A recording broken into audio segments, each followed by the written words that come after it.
Today is August 2nd, 2013, and my name is Linda Arroyo Holmstrom. I'm doing a short interview with Irle Hernandez, who is an intern with the Boulder County Latino History Project in the summer of 2013. This interview is being recorded for the Boulder County Latino History Project and the Maria Rogers Oral History Program. The interview is being filmed by Veronica Lamas. Thank you, Irle, for taking time out today to do this oral history. Please tell me when and where you were born. I was born in March 2nd, 1996, and I was born here in Louisville, Colorado. When did your family or your earlier relatives come to Colorado?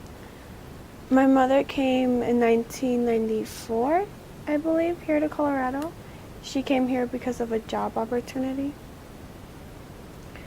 Where had they been living before that, or where had she been living before that? Before that, my mom was living in Pénjamo, Guanajuato, Mexico.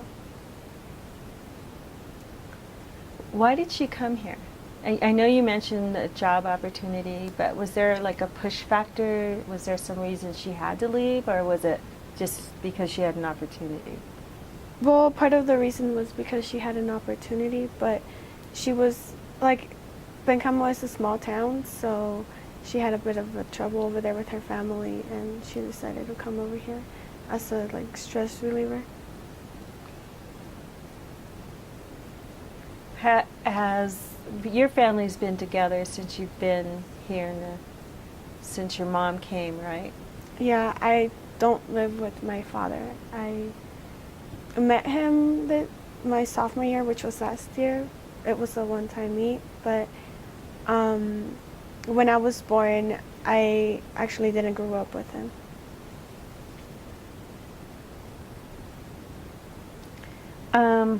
Where did you go to school when you were younger? I went to Pioneer Elementary, which is a bilingual school, and I went to Angevine Middle School.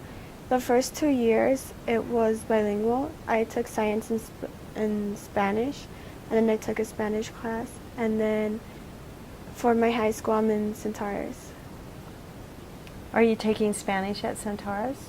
Yeah, I'm going to be taking AP this year.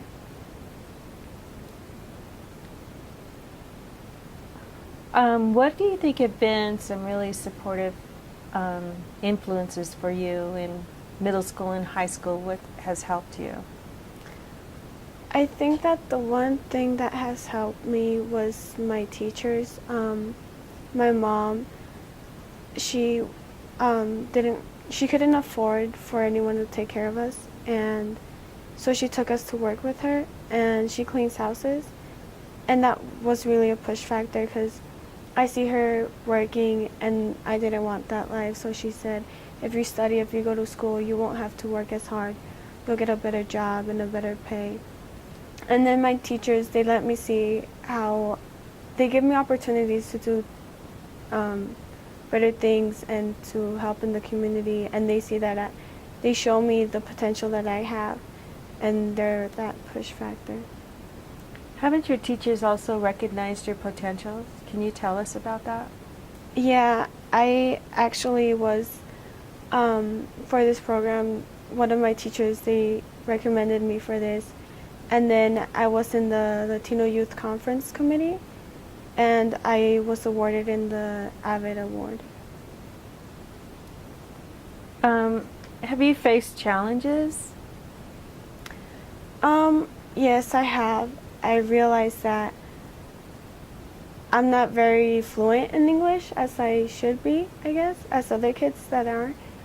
I sometimes struggle to say what I want to say, and my reading level isn't the best, and I struggle in writing and reading, but I always try hard. And then one of the things that I've noticed is that some of my teachers, they give up on me, and they're like, okay, well, if you can't do it, it's fine. I recognize that English is your second level, and they're like, oh, up to this level, you did a good job.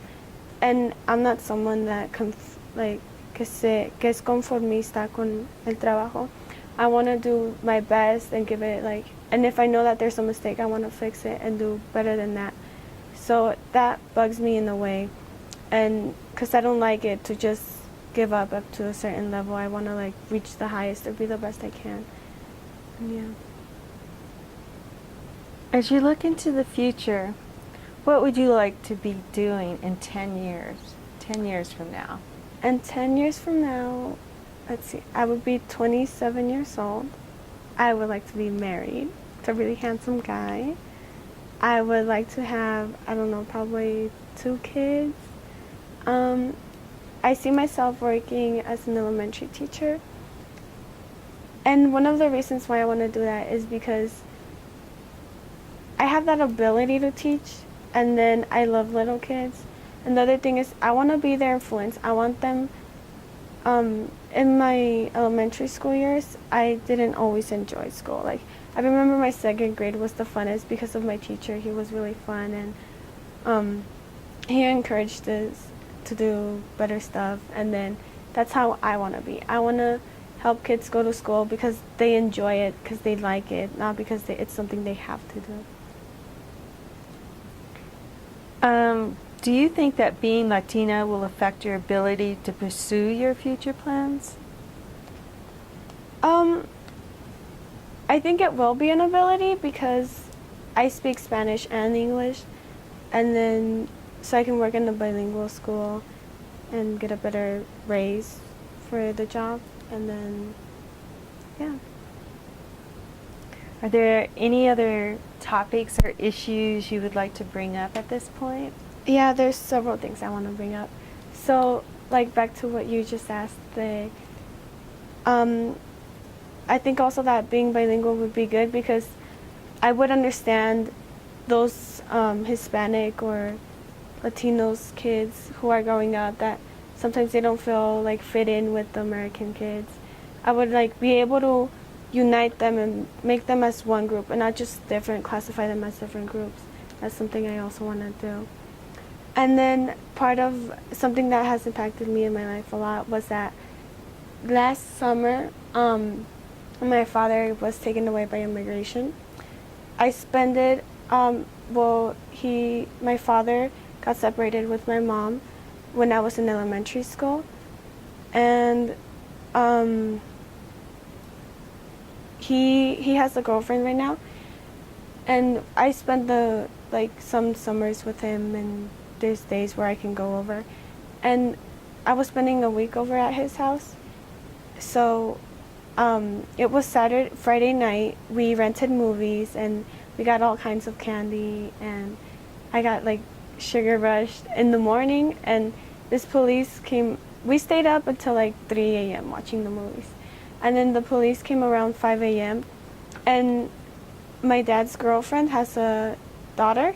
She's 12 years old, and she opened the door, and then the police asked if our parents were there, and she said no, because she thought that her mom had gone to work, but she was in the back taking a shower, getting ready to go to work, and my dad had already left.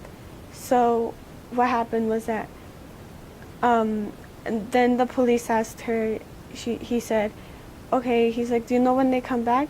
And she said, yeah, like around 3 or 5. And then he said, oh, well, are you here by yourself? And she said, no, I'm here with my 2 sisters. And then he asked how old we were. I was 16 years old, and my sister was 15, 14. And then it was just last summer, and then the police is like, all right, well, I'll come back later.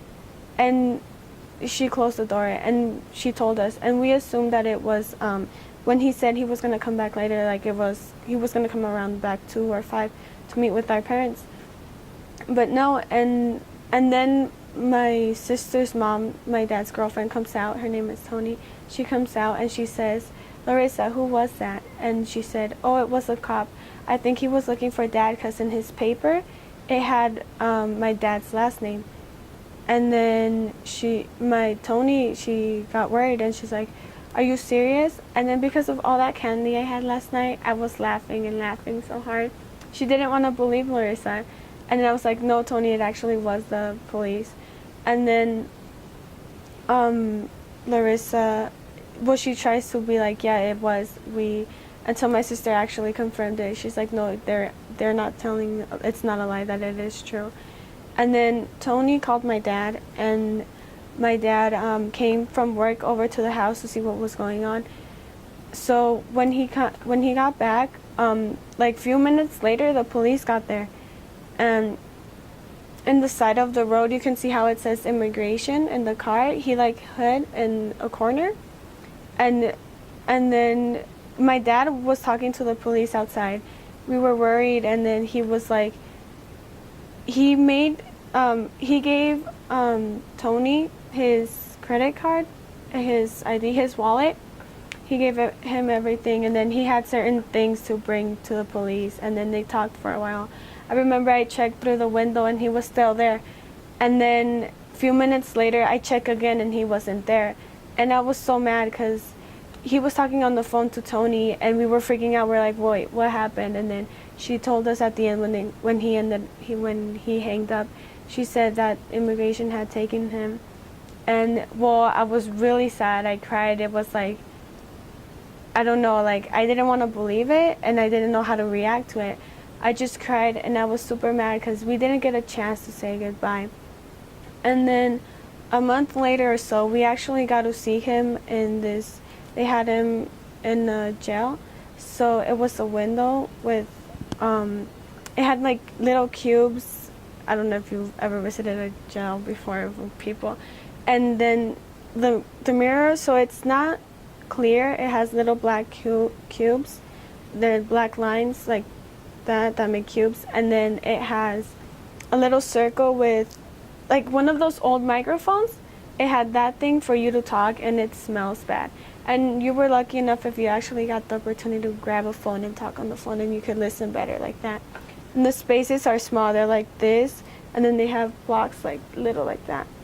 And then I felt so sad because my dad, he's a working guy, and he's like, they didn't allow him to do anything there. So I've never seen my dad in that position. He was like almost crying to me, and it broke my heart to see him like that. And he said he felt desperate. He's like, I don't know what to do. He's like, there's nothing I can do here. I feel like if I need to work, you guys don't have any support. Like, who's gonna pay your stuff and everything? And that made me feel really sad. But then later on, they moved him over to Denver, and it was worse. Like, every time I kept on going, part of me didn't want to go because I know it was going to hurt me more. But I did keep on going because I wanted to see him. And when I did go, this time it was in the computer. So you would see like the camera, he would see you, and then in the TV screen or in the computer screen, you could see him. And that was so unfair to me because there was like, I couldn't grab him. I missed hugging him, and I missed, like, it wasn't the same. It just made me really sad. And then now he's in, I don't remember where he's at right now, but like I have no contact with him. It takes 3 days for him to get a letter, and I guess it's better where he's at right now because he has the opportunity to work, and he can like pay stuff he wants, and he says that over there where he's at, that there's a little like place where he can watch TV, and that it's not as bad as like it was in Denver or in the other jails he has been at. That there's more freedom there, and he can work to earn like a little bit of money. That he's studying. My father did get his GED because he didn't finish high school, and yeah, he's right now he's learning a lot of things. He made actually a necklace with a cross out of a plastic bag, and if you see it, you can't even tell it's that. But the costs are really expensive. Everything is really expensive over there, and the things I do like last year, in my school year, I got 4 B's and then the rest A's. So that's a record for me. And one thing that my dad said is like, pretend like if I'm not here, like if nothing happens, so then you can keep on doing good in school. And it was hard for me. My teachers told me, you have to be strong, just pretend everything's normal, he can continue, because something that my teacher said, she's like, I know this hurts you, but it's gonna hurt him more if you don't try. So I try my best to honor him, and it hurts because I want to see him and things aren't just the same anymore. But that's the one area that has impacted me. There was times where, I don't know, I wanted to make like 10,000 videos and put them on YouTube and like try to explain how this immigration thing is so unfair. And I don't know, it did worry my mom also up to a point, because my mother isn't documented. And if they were to take her, I would have no one but my grandma. My grandma doesn't work, so things would go really bad. We found out that my dad is going to end up going to Mexico. And we're worried because he's been here all his life and he doesn't know what it's like over there. So he doesn't know like much about like the money currency, and I'm sure he knows a little bit. He's a smart guy, but he's worried about us, like our lives. He called my grandma, and my grandma told me once, and I'll never forget this, because I don't know my biological father. He wasn't there for me, and I remember so many nights crying, like, oh, I wish I had this, or if I lived with my dad, I could probably afford to have a better toy and stuff. But my grandma told us that when he called in immigration, he said, back then we weren't sure if he was going to leave or not. He said, even if I do get sent to Mexico, I'm going to make sure that my daughters, that they're like healthy, that they're safe, that they're in a good position, que ellos tengan todo lo que necesitan. Y eso me impactó mucho, porque realmente sí nos quiere y sí le importamos para él. Y durante unas vacaciones, I went to California and I met this really cute guy. And I wrote my dad about it, and I expected him to be like overprotective about it, and he wasn't at all. He started the letter and he said, oh, I remember when I used to shower you guys. I remember when I used to change your diaper. I remember when you guys used to run around the house and jump and run, and like whenever he'd get home from work, and hug him. And he said, I remember all these things, but now I see how you guys are growing, and I have to let that happen. He says, because it's something that's going to happen at some point. He says, but I want you to make sure that you're careful, and because marriage is something that's not something easy. It's something complicated, that it's more than just a marriage, than the title. And he said that there were nights, because when they got separated from my mom, that there were nights that he would park in front of our house, and that he would look at our window and see our lights on and miss us. He said that if he could go back, like, he would fix things with my mom. And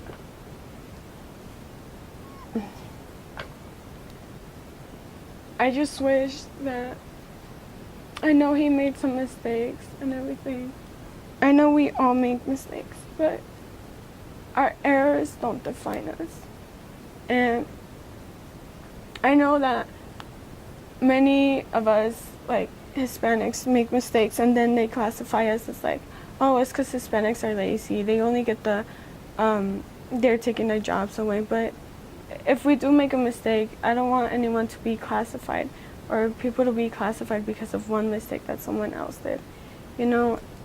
And yeah, my dad has taught me a lot of values and different things, and he has helped me fight for my education. And I do see that CU is getting, or Boulder, the Boulder Valley School District is getting better. I think that our diversity is like, Hispanics are being more taken in, and this is good for the program, because now we get to be seen who we really are. And another thing that I noticed is that when I took pre-collegiate classes, which was over in CU for 5 weeks, and I saw how there's very few Mexicans or Latinos in that school. It's primarily white dominant people who are there, and it's scary sometimes because you don't feel comfortable where you're at, and you wish you had more people next to you with that support. And it's that same thing when I took advanced science. Like, it was only me and a friend. And then with band, it's only 3 people who were like Hispanics, 2 of them which it was me and a friend, and then the other one, like, you couldn't even tell he was Hispanic, like, because there's Hispanics that forget who they are, their culture, and their ways. But I think that who we are, we shouldn't put it aside. We have to remember and make sure that everything we do is with pride, and to know that we're doing it to honor who we really are, and to honor someone out there that who you care for. And then, but yeah, we're getting, I'm sure, like, I know that there will be a point where we will see more Hispanics. And I saw the other day in the newsletter, it made me so happy. Univision was ranked #1 between 4 TV shows, and they were American TV shows. And that made me so happy. I was like, yes. And then they said by 2015, $50 trillion, something like that, would be handled by Latinos. And I was really impressed with that. It's getting better. Thank you, Irle, for sharing that very personal history. I appreciate your openness to reveal a part of your life that seems challenging but also rewarding at the same time. Thank you.